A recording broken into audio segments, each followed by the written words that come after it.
কি হয়েছে ঘটনা? ঘটনা হয়েছে এদিকে দিয়ে আমি হঠাৎ করে রাত্রে যখন আমি একটু ওয়াশরুম যাবো, ঘুম থেকে উঠছি, তখন দেখতেছি আমার ফোনটা পাই না। তখন আমি মারে ডাকলাম যে মা ফোনটা দেখছুনি।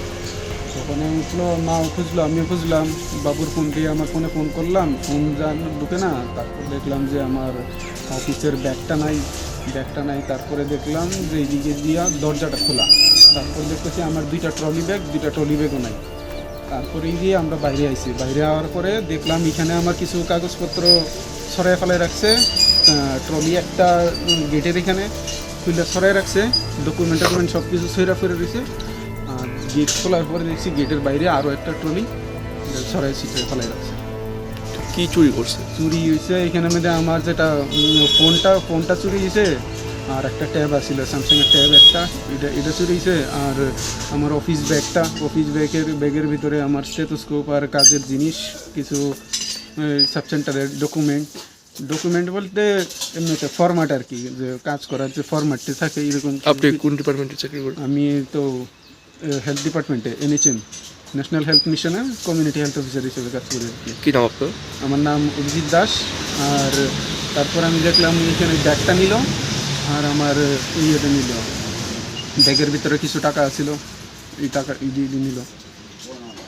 ব্যাগটা তো পুরোটাই নিচে গা, ব্যাগের ভিতরে কিছু টাকা পয়সা ছিল। কোন জায়গা এটা? কোনটা অ্যাড্রেসটা তো এখানে, এটা মহারানীপুর, দাসপাড়া, দক্ষিণ দাসপাড়া। পুলিশে জানাইছেন? পুলিশে আমি তখন থেকে ট্রাই করতেছি, ফোন পাইছিলাম না। তখন আমরা যে এখানের আছে, মানে লোকালের যে জানাশোনা আমরা কাকু আছে, তাই ফোন করছিলাম। তাই ফোন করার পরে তাই বলছে ঠিক আছে, আমি থানাতে জানাইতেছি বাকি। তারপরে দেখলাম, তারপরে আমি ব্যাংকে ফোন করলাম, ফোন করে আমার যেটি আছে অ্যাকাউন্ট এটি ব্লক করাইলাম। তারপরে একটু আর কিছু না। কাউকে সন্দেহ হয় কিনা? সন্দেহ এমনিতে তো কারোর লোকে আমার কোনো এরকম শত্রুতাও নাই, যে ঝগড়া বিবাদও কারোর লোকে নাই। তো এমনিতে তো সন্দেহের মতো আমি কেউ দেখতেছি না এখানে। কারণ কারোর লোকে আমি এতদিন তো বাড়িতে আসছিলাম না। আমি থাকতাম কলকাতায় থাকতাম। এখন আমি চাকরি পাওয়ার পরে বেশি দিন হয়েছে না, চাকরি পাওয়ার পরে আমি জুলাই মাসে বাড়িতে আইছি।